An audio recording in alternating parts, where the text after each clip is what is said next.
meeting on how to resolve the problems of the region.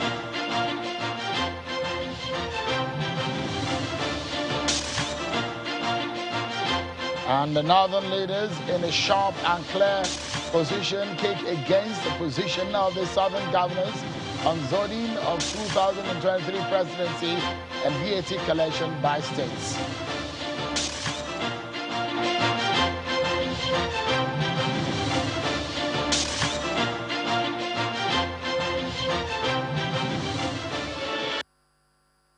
Hello, everyone, and welcome to Politics Today, live on Channels Television. I'm Shoki Maloye in Abuja. Let's tell you that over 30 people have been killed following a fresh attack by gunmen on Madami village in Kaura local government area of Kaduna State. 7 other persons sustained injuries in the attack, while some houses were set ablaze during the operation, which occurred last night. The Kaduna State Commissioner for Internal Security and Home Affairs, Samuel Arwan, who confirmed the incident that troops mobilized to the location engaged the bandits in a gun battle before the assailants withdrew after intense pressure. The commissioner disclosed that 2 suspects are being questioned in connection with the attack, adding that security agencies are already conducting operations in the general area. He also said that the troops were able to put out the fire out of the burning houses and rescue 6 locals from the inferno. There seems to be some security situation in some other part of the northern state. In Sokoto, bandits have attacked a joint military camp in Zabun local government area of Sokoto State. The Sokoto State Commissioner for Carriers and Security Matters, Colonel Garba Moi, confirmed the attack, but was not sure of the number of casualties. However, multiple reports suggest that many may have died following the attack. And in Yobe State, suspected Boko Haram insurgents attacked Babangida community in Yobe State. The incident, which occurred, many of the villagers were caused to have fled their homes, is coming in 1 month after the terrorists launched an assault on the community. This sort of security situation has gotten the leaders of the northern region, the governors, traditional rulers, talking. They met today in Kaduna State, and they're looking for the way forward. A very strong position they've put forward today, and those positions will be our cause for conversation tonight on the program. But before we delve into that, let's check out some of your political roundup stories.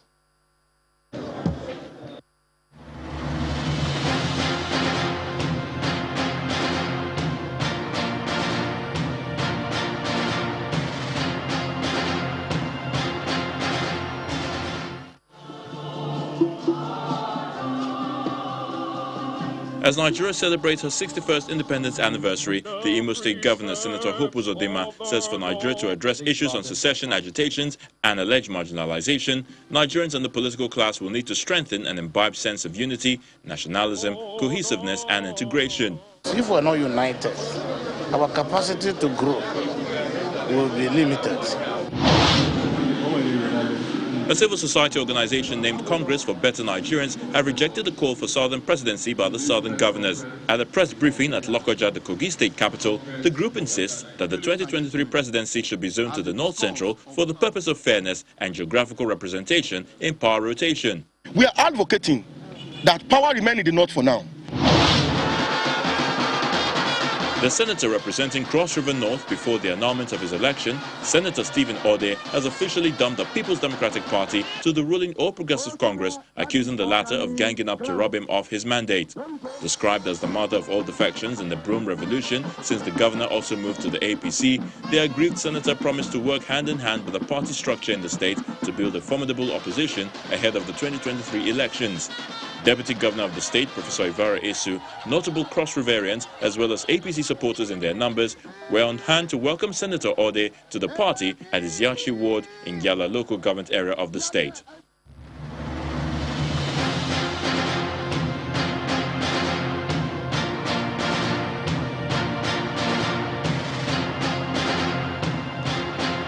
So let's tell you what happened and went down today in Kaduna State. Leaders in the northern regions, the governors, traditional rulers, and several other stakeholders, they've met. Well, the governors of the 19 states of the North have opposed the call by their southern counterpart that the presidency should be zoned to the south in 2023.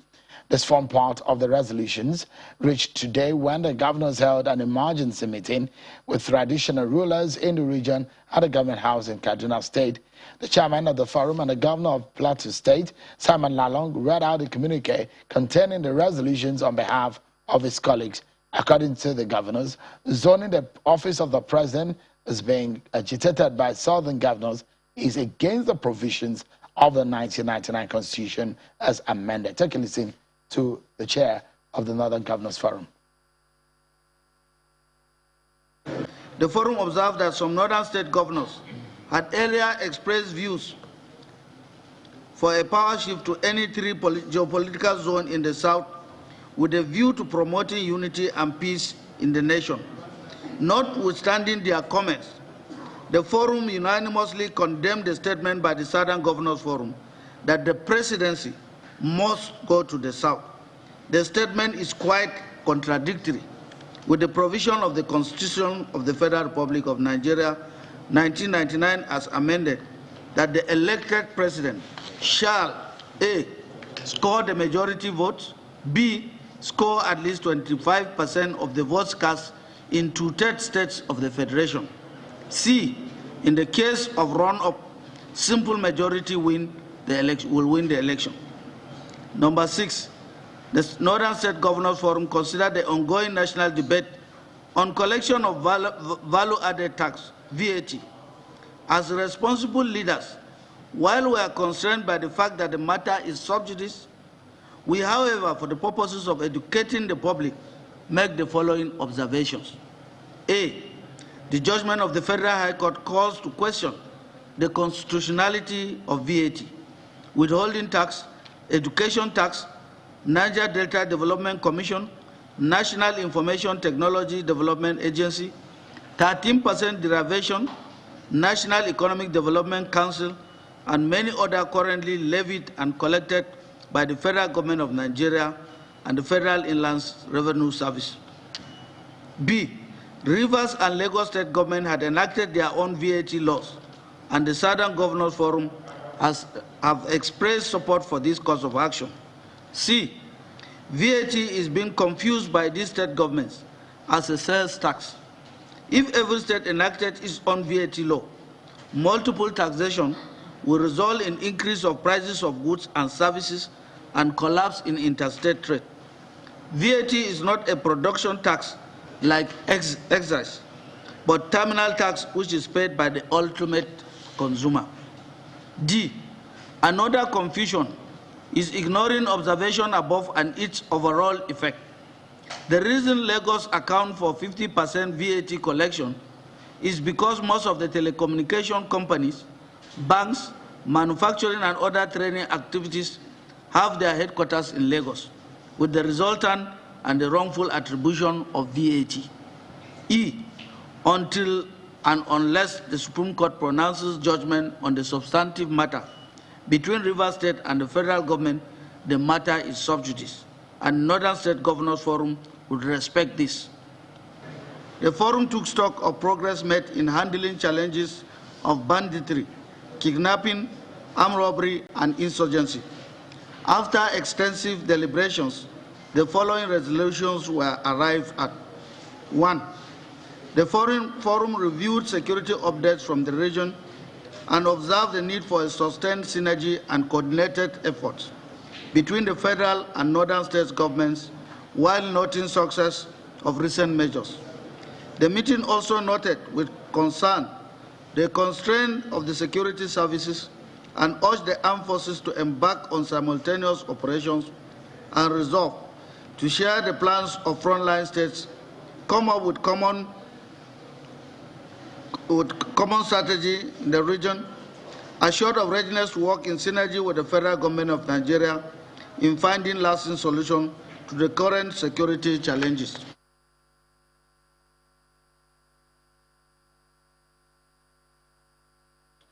That is the chairman of the Northern Governors Forum, Governor Simon Lalong of Plateau State. You heard the agreement and the position of the governors and some of the leaders of the North coming out. So this is not the first time we're seeing governors meet, and when they meet, there is a position. But it does look like this is the first time we're seeing a clear position, a clear difference from their colleagues down south when they met in Asaba, in Lagos, and the last time they met in Enugu. The positions were very clear. And it looks like their colleagues in the North are very much divided on the positions that they made from Enugu. So what exactly, or where do we go from here? What are the issues in the conversation? Let's break them down for you to understand. I have joining me tonight virtually my three guests ready for us tonight. I have Mr. Murtala Aliyu. He's the Secretary General of the Arawa Consultative Forum. He joins us from Kaduna. Thank you so much for joining us tonight. And also we have a political strategist and a lawyer, Mr. Curtis Adigba from Lagos. And here in Abuja is a lawyer, a member of the APC, and a member of the Lincolns in London, Mr. Daniel Buala. Gentlemen, thank you so much for joining us. Let me begin by asking you, Mr. Aliyu, did you see this coming? Is this a popular or a general position of the majority of the North on some of the issues that the governors have said today? Yes, I will say it is, from the time the Southern governors came together with no consideration for partisanship to say that power must move to the South. We thought that was the first thing that created this problem. People began to look at things, not from partisan position again, but from a regional perspective. We thought political parties should be able to come up with programs, should be able to convince people on why they should vote for them. But when it comes to a situation where, with no consideration to partisan situation, people come together, politicians come together and say power must move to one side, I think it was not wise. So it began to, people began to ask the question, is it about politics, is it about national development, is it about progress, or is it about regional representation? And then it woke up the minds of quite a number of people in the North to start thinking that way. So I think the position of the Northern governors today, it represents the sentiment being played in the North, and it's unfortunate. Interesting. Arawa Consultative Forum is one of the socio-political groups in the North. We have the Northern Elders Forum. We have several other groups. But if you let's pick on the issue of the 2023 presidency and what that means, what the governors have said. A lot of Nigerians know that this is not a constitutional matter. It's a matter of political, it's a moral issue, it's a political issue, and it's an unwritten agreement. But let me get your take on this. How does this come out to you? For example, when the Southern governors made their position, now the Northern governors have differed from them. Does it look like there is an ethnic or regional division on this matter? Should there be a disagreement in the first place? Well, you have to separate two things. You have to separate personal opinions from group opinion. The ACF had a position from the beginning. We're not a political party. We cannot say power should shift to one place or another. The parties should actually look for candidates that can win election and market them to the country.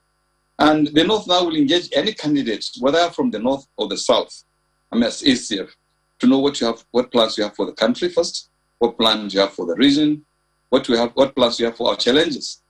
But it's unfortunate when a group of governors, look, I want you to get this clear, that a group of governors with total disregard to partisan petitioning came together and said power must shift to some side.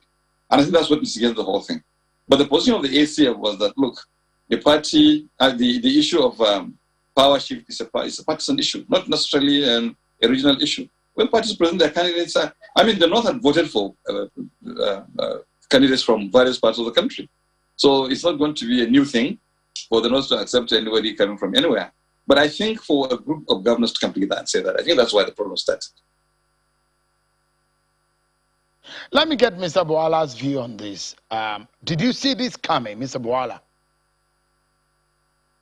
if you recall, on several occasions in your program, I called to question some of the motive or motivation behind the various meetings by the southern governors, beginning with the cattle, whether it is cattle ranching or whether it is a ban on open grazing. I said that rather than toying on the path of region and regionalism, they should leverage on the resolution of the Nigerian Governors Forum, which at the time resolved that cattle ranching was the right thing. Now, bringing it down to 2023 and politics, I'm sure all of us will agree, just like you rightly stated, it is not about law because it is not written in the Constitution that power will be zoned here or there. It is matter of politics, and politics is played in accordance with the rules of political party. So assuming if all the parties decide that in their various parties they are going to converse, and in fact, let me be honest with you, let me just be bluntly honest. It seems some of the individuals who are interested in 2023 from the South suddenly felt like they are not going to have a place in their political party, and that's why they rally around this Southern Governors Forum to resolve that power must be shifted or must be moved there. Remember that Abiola defeated Bashir Topa in Kano. Kano people voted for Abiola. In this country, you remember people voted for Goodluck Jonathan in the states where Muhammadu Buhari came from. But you see, that is because then the politics was played according to political party and their wishes and aspirations. And I thought that the governors should go along party lines. So PDP can begin to push for power to shift to the South, and APC can begin to push for power to shift to the South or to the North, PDP to the North. But the minute you come together as a forum of governors from a region, then the default thing for everybody, governors from the North, will be to also go back to their zones and begin to make that push. Before now, I can tell you that because I've had several talks with some governors.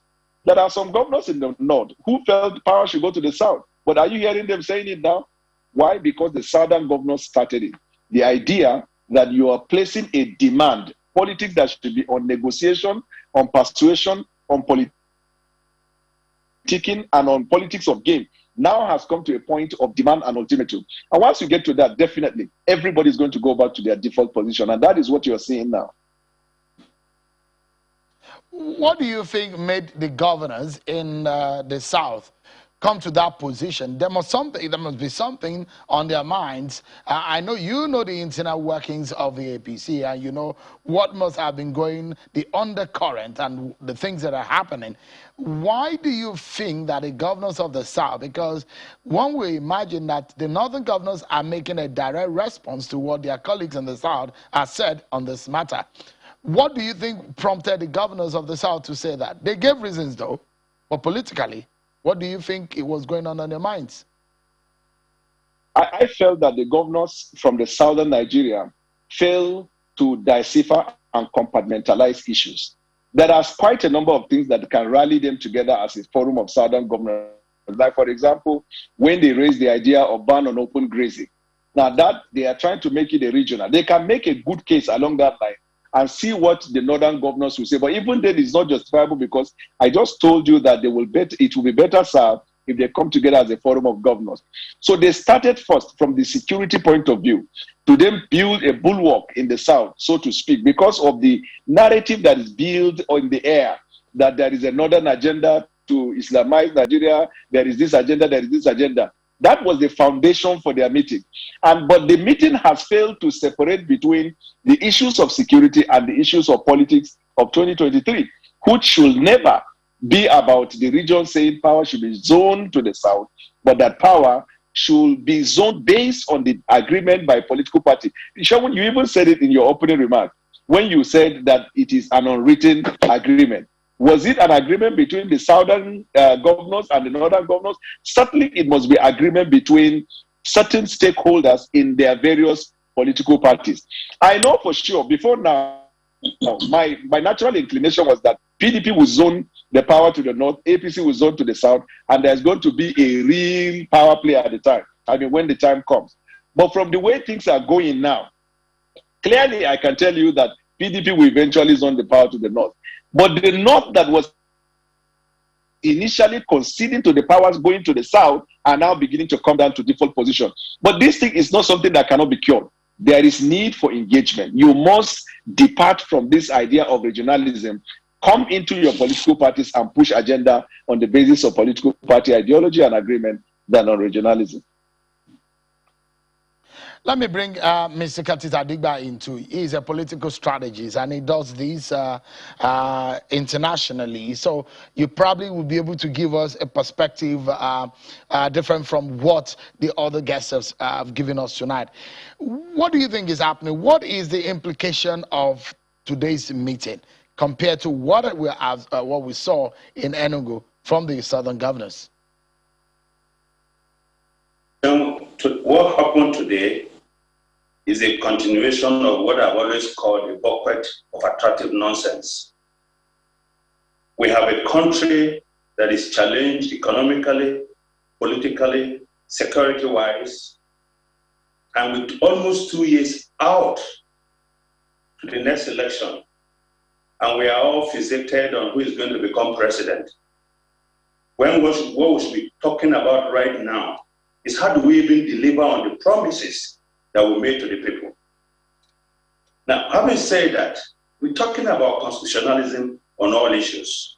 And I want to ask a simple question. Are the Northern Governors Forum and Southern Governors Forum creation of the Constitution? Let's start from that point. So how do they come together and make points and expect that Nigerians will take them seriously when they're always talking about all issues being constitutional or not? Like my colleagues have said, it is the business of the political parties to choose where their candidates will come from. And issues, all kinds of issues are put in the basket and looked at. Because every party that goes into an election, apart from the issue of equity... Okay, all right. So, this should have been left for the political parties to deal with. Now, this jumping of the queue on the issue, you know, I'm making it look so confrontational, as if it is the right of one part of the country to produce a president or not. It's what is causing this problem. And I think what we need at this point is for people to keep calm heads and get together and say, look, how do we move this country forward? We don't want to go back to 1993. And the thinking by the Southern governors and their people that Northerners want to cling to power at all costs is always a problem. They've forgotten that in this same country, in 1999, the entire North decided that because of the sacrifice of Abiola, that no Northern candidate should be allowed to contest the election. The late governor of Kano, Abubakar, who challenged that position, didn't go far. They've also forgotten that after Yar'Adua's death, when Jonathan became the candidate of the PDP against the zoning arrangement of the PDP then, the North also voted massively for Jonathan. So where is this idea coming from? That except we try to put the North in a bind, we cannot get it. So I just want them to just calm down. Politics is by negotiation.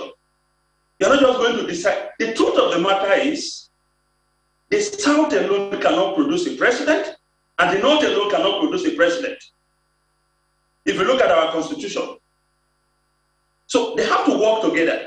And that should happen within the framework of the political party, instead of politicizing the issue and weaponizing it for local politics at home. This is a national office, not a regional office. Well, if my memory serves me right, the Governors Forum or the Regional Governors Forum has been a pressure group that is so powerful in the country. It may not be constitutional, but it is a pressure group that is to reckon with. And they've shown that over the years. Several issues have come up. The issue of sovereign wealth fund, the issue of how state, I mean, the governors have come together as a front to fight the federal government. We've seen that happen in the past. But when they come together in this manner on issues of politics, Is there anything wrong there? We know what the governors do when they get into their different political parties. Is it strange for you? Is it rare for you, for example, to see a situation where across party lines, because you see the governor of Plateau State, who is the chair of the Northern Governors Forum, he was the one who already communicated. In the Southern Governors Forum, the governor of Ondo State, who already communicated, the chair of that forum, is an APC governor. Then in the Northern Governors is an APC governor. What can you bring into all of this? These governors have a big say when it comes to the decision of where the president comes in 2023. Yeah, look, Shem, there is no arguing the fact that the governors forum are powerful bodies, but we must also understand that the North is not one and the South is not one. Now, you have this kind of situation where you think you have a common enemy and then you go all out against that enemy. But once you get home or once that enemy is taken off the map, then you begin to have internal conflict within yourself. Let's look at it. The South, for instance. We have PDP governor in the South. That is the guy from the governor of your state, all right? And so even if it's decided today in APC that the governor, that the presidential candidate of APC will come from the South, how does that affect the governor of your state, Shea Makinde? Is he going to move into APC so he can take benefit or benefit from that decision? Or what will happen to the Abga governor of Anambra State? Is he also going to join the APC?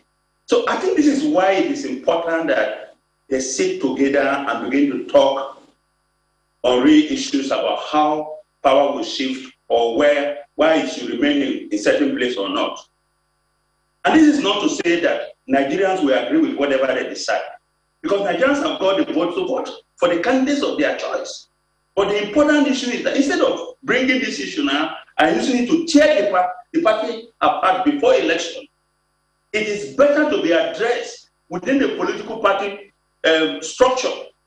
Instead of coming to the press and issue all these kind of press conferences that have no value in reality.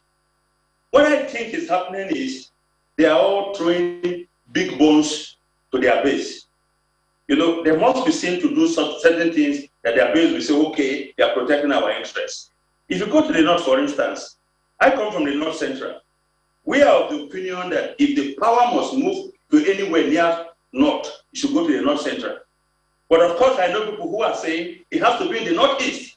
So there's no total agreement as to how this power must shift. But we can arrive at something meaningful within the political party structure. So let's stop the press conferences and the counter press conferences and all the issues that we're just politicizing, creating unnecessary conflict in the politics. Let us sit down and talk. The nation then, because this takes us to break now, and let me ask Mr. Aliyu, should the nation jettison the concept of rotation? Because either we like it or not, it has come to stay. It has been used for several situations in the country. The rotation, the zoning arrangement has been used. Is there a time that that maybe is dividing us and perhaps is something that should be jettisoned? I think the concept of rotation is actually primitive. What I think we should look at is the persons that will be able to deliver this country from the kind of situation we are in now, irrespective of where they come from. And I think that's what is fundamental. Where you think that the power will rotate, and then wherever power will rotate to, like my colleague said, somebody has to go around and appeal to the whole country before it becomes the president of the country. And I think there's too much premium put on the concept of presidency. There are quite a number of locations that we will be able to do well for our people. But this idea of power must rotate or has come to stay, I think is a primitive way of looking at things. And I don't think it will live long. Power will go to where it will be effective, I think, eventually. The youth are coming, they are not, even if we're brainwashing them, telling them things, a time will come when they will look at what will be useful to them, not what you think. It doesn't matter where the location of the president is. some people will benefit from the other side. So I think people will come to realize that. People will realize that what's important is a competent person, irrespective of where he comes from. And anyway, whoever is the president will not rule alone. Other sections of the country will be part of it. So I don't see the rotation thing lasting. Even if we adopt it now and discuss along the line and take one or two shots, I can tell you it will not go far. It will not survive. People are becoming wiser every day. Let's take a breather for a moment.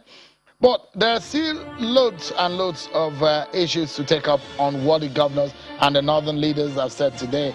They took up the issue of the VAT. They took up the issue of security and how they hope that that might be tackled better. In fact, there are allegations, and we'll talk about those allegations and the way forward for the northern region of the country and the security issues there. Stay with me. My guests are still with me on the program. We'll be right back to discuss more.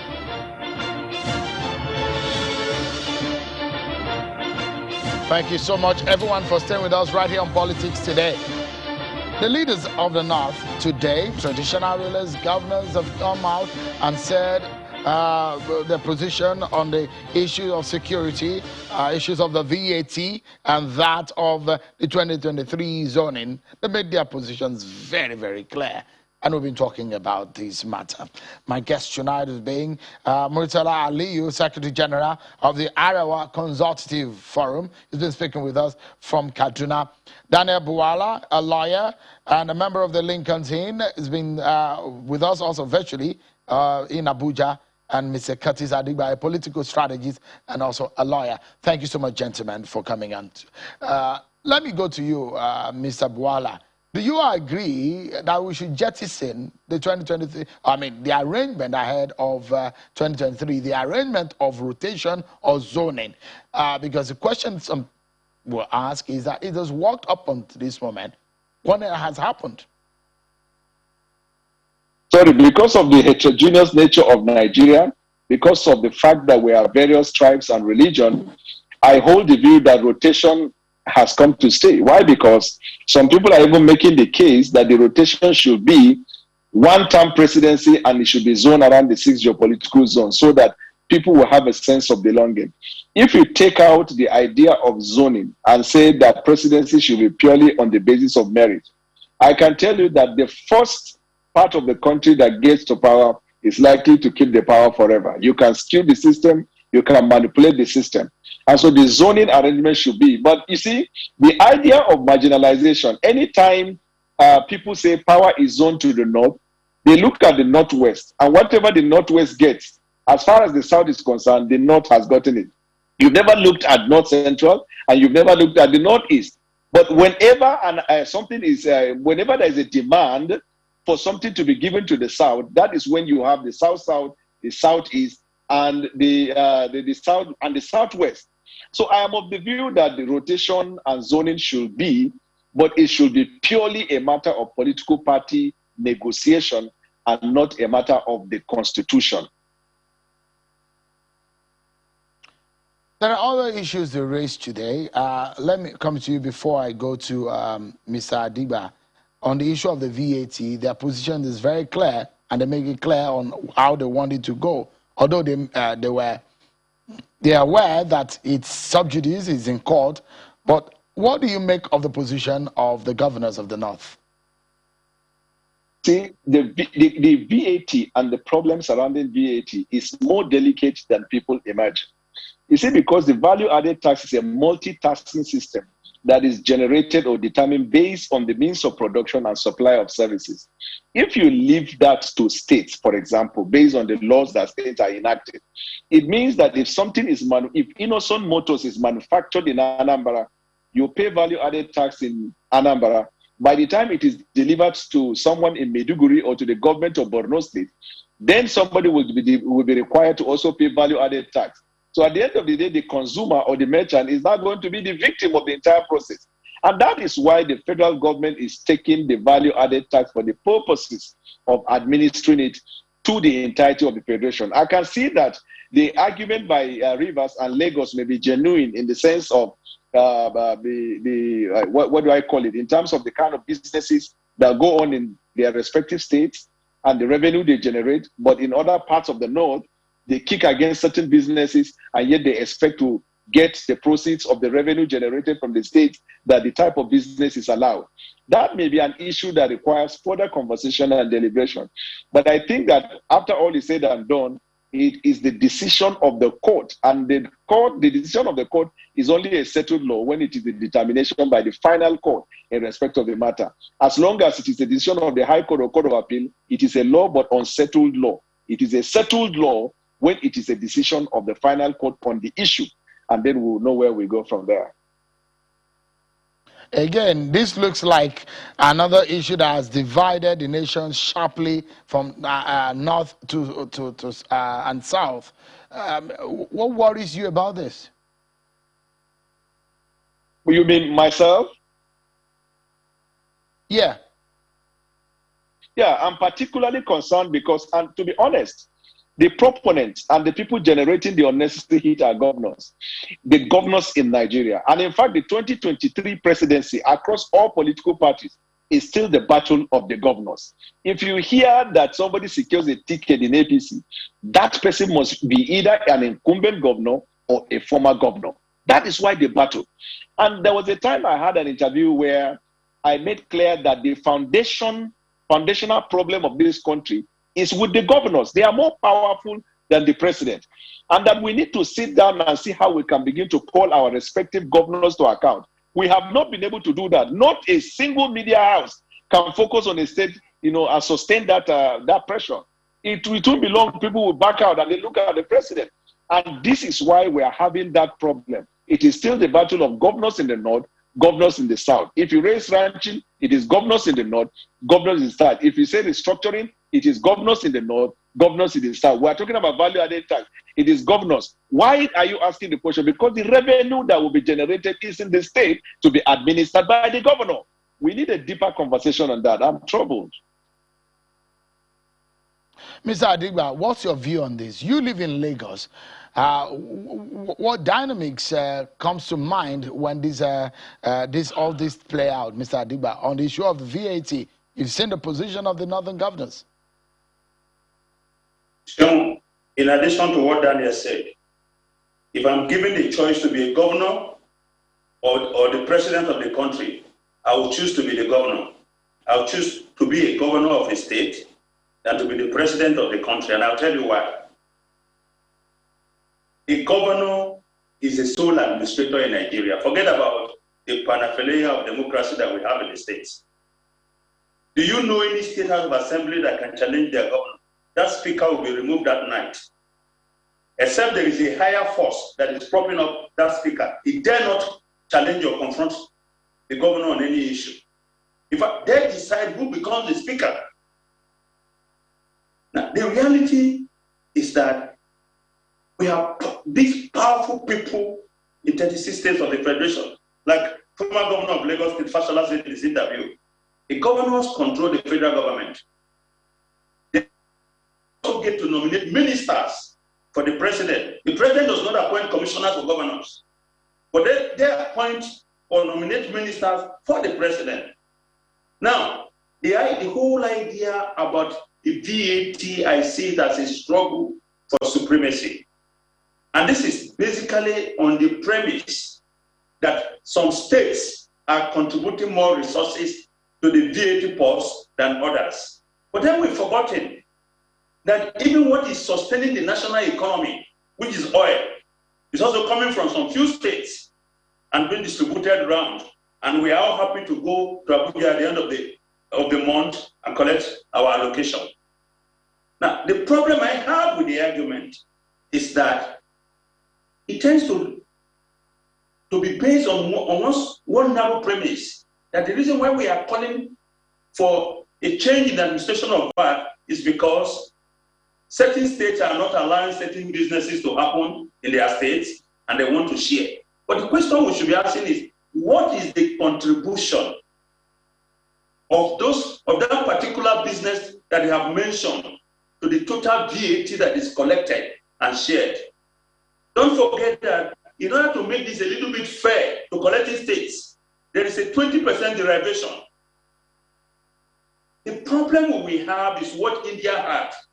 where states started collecting VAT, and in 2017, they got together and said, look, this is simply unsustainable. Let's look at countries like the United Kingdom. Who is collecting VAT in the United Kingdom? Although they don't have states. But the boroughs can also collect the tax, the VAT tax. But they saw that it's not sustainable. So Her Majesty is the one doing it. And if you go to so many other countries, the central government is administering VAT. Again, we are politicizing and weaponizing this issue just for purpose of throwing beef to our bases and saying, look, we are doing something. Because when you talk to people on the street, the sentiment is, look, XYZ states are contributing so much, and these other states are bringing nothing. They are not allowing people to sell beer. They are not allowing people to sell alcohol and not anything alcohol in their state. And they want to collect VAT. And the impression you get is the entirety of VAT is coming from alcohol, which is not true.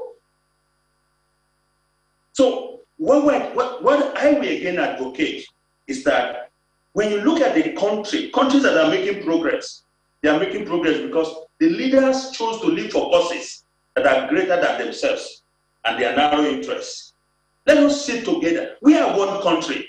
You know, this idea that, look, until we prove to our people that we are fighting this group and we also can prove that we're also fighting back, politics is about conflict. But what are the conflicts about?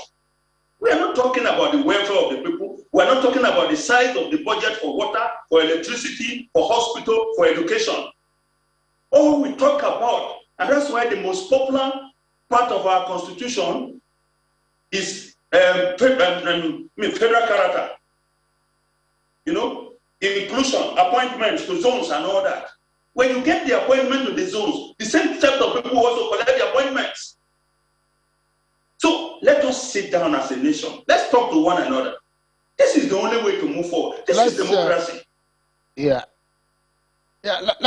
There's another issue that the governors and the leaders there spoke about today, and this caught my attention. The governors commended the ongoing military onslaught against bandits and insurgents in parts of the north. They said that despite the progress made, they're not happy with the alleged high level of conspiracies perpetrated by some judicial officers in releasing and granting bail to arrested criminals. Mr. Aliyu, let me get your view on this one. Have you heard about these issues of the conspiracies and those releasing or the granting of bail to arrested criminals? Mr. Ali, what's your view on that? Well, I think it's not just on this. I think the judiciary needs a lot of overhaul.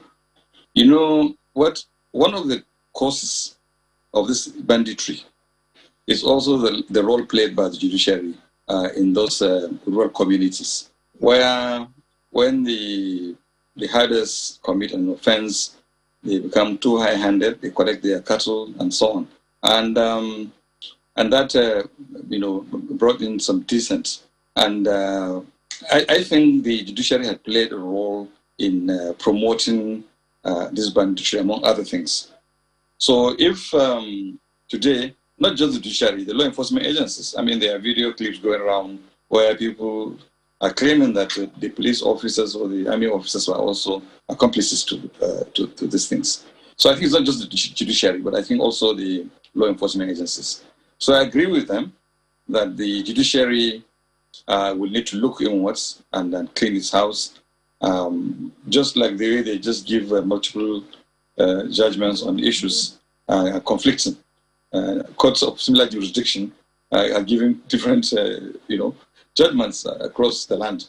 So these are the kind of things I think that the governors may be talking about, and I think that the judiciary may need to do some cleanup.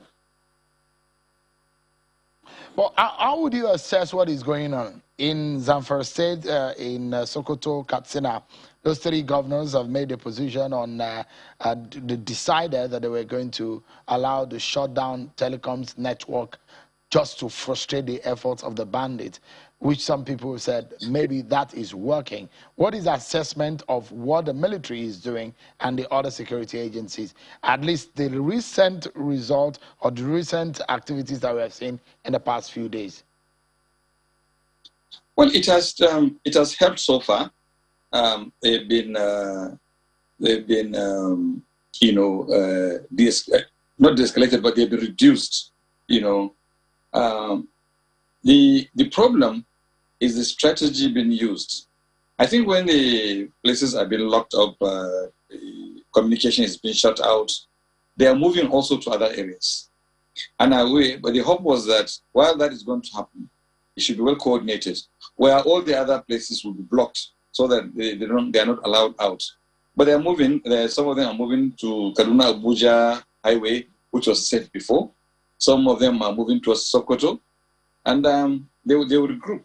So the strategy is working for now, but I think a lot of depth needs to be given to it, and a lot of thinking needs to come in to ensure that there are follow-up actions, not just the military, but a lot of strategic actions has to be taken place. Mr. Bwala, come back into the conversation, please. And let's get your assessment of the governor's position on the issue of security. Security seems to be perhaps the most important matter that anyone can talk about in the country today after the economy and the rest. So what is happening and their position on the security? What's your reaction to it? Well, actually, it's twofold. My reaction will be in two dimensions. The first one is to commend them for expressing concern and then identifying what they believe to be the problem, like, for example, the idea behind the judges granting bail. But they also have to look at it from the point of view of justice, because justice is a three-way traffic: justice to the state, justice to the victim, and justice to the accused. And so whichever way you look at it, judiciary will interpret what is brought before them. And sometimes, because the life and security of the judges cannot be guaranteed, look at what was happening in Imo at some point. If a judge delivers a verdict now in Nigeria, especially in crisis-prone areas, if it's not careful, you see either his family members are kidnapped or the man is being killed. So the state will have to preserve and provide adequate security for judicial officers, and then judicial officers will be able to discharge their duties without fear or favor. And the state also has the machinery of tracking and placing surveillance on quote-unquote perceived corrupt judges, so that if judges are corrupt, there are two ways to deal with the situation.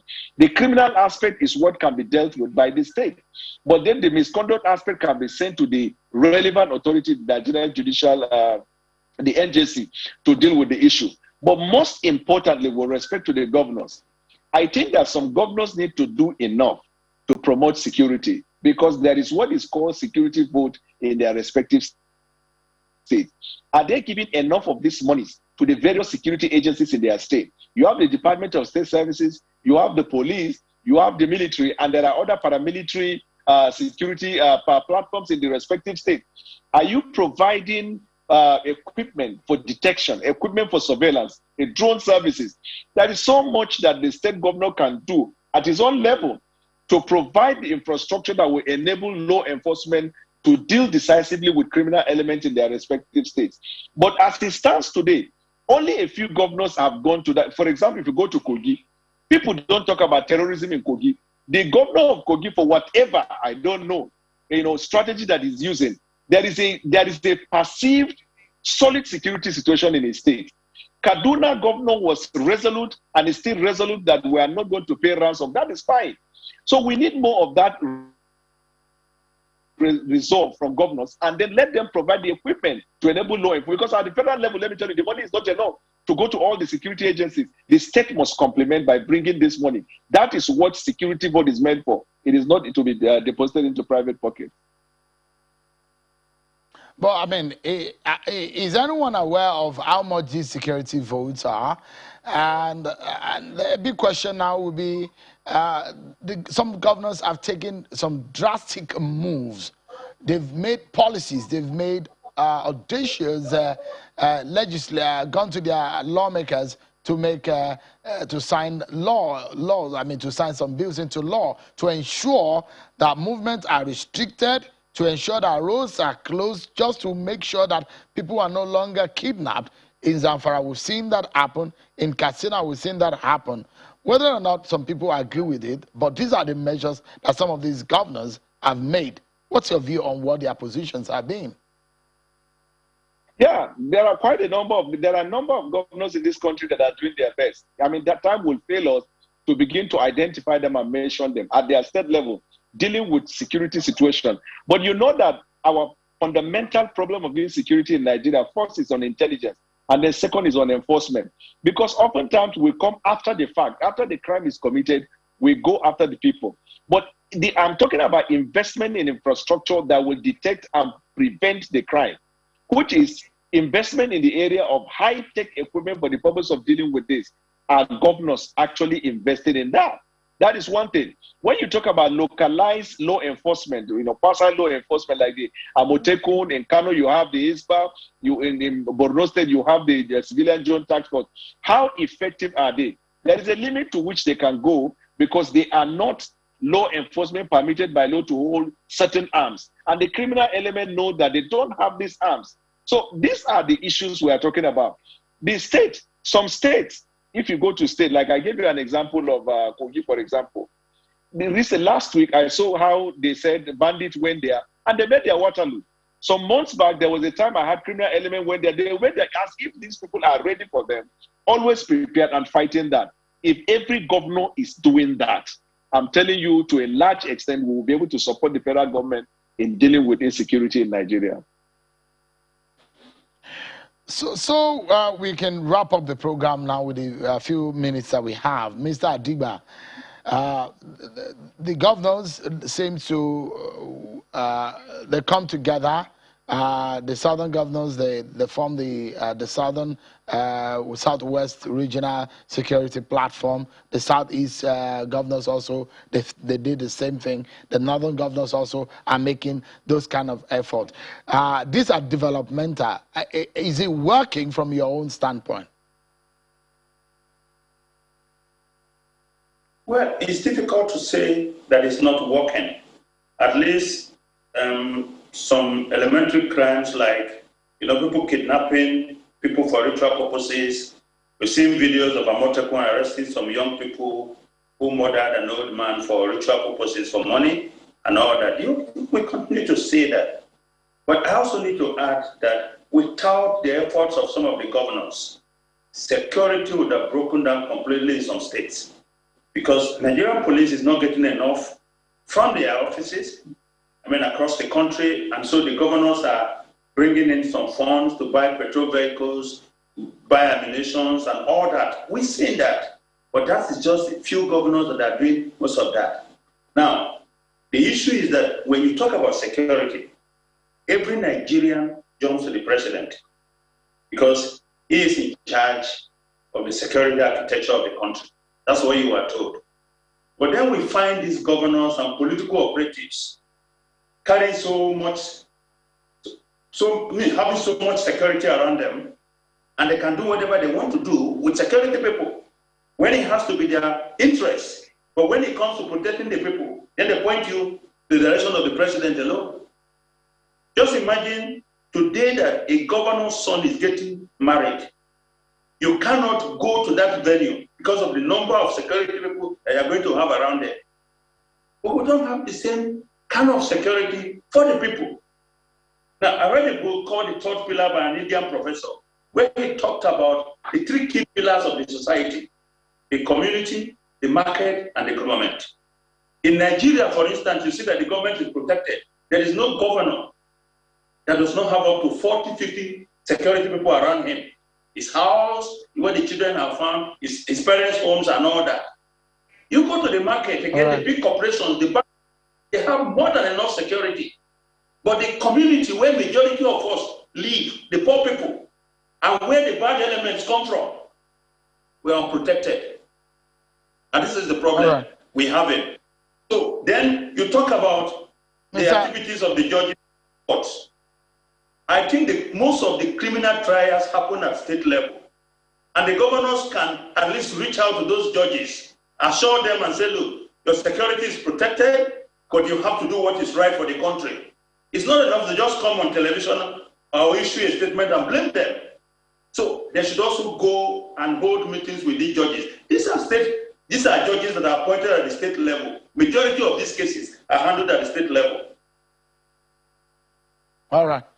I must sincerely thank the three of you, Mr. Curtis Adiwe there, a political strategist and a lawyer, Mr. Daniel Buala, a member of the APC, a lawyer and a member of the Lincoln's Inn, and also Mr. Muritala Aliyu, the Secretary General of the Arawa Consultative Forum. Thank you so much, gentlemen, for weighing in on the outcome of the Northern Leaders meeting in Kaduna today. Thank you so much, gentlemen.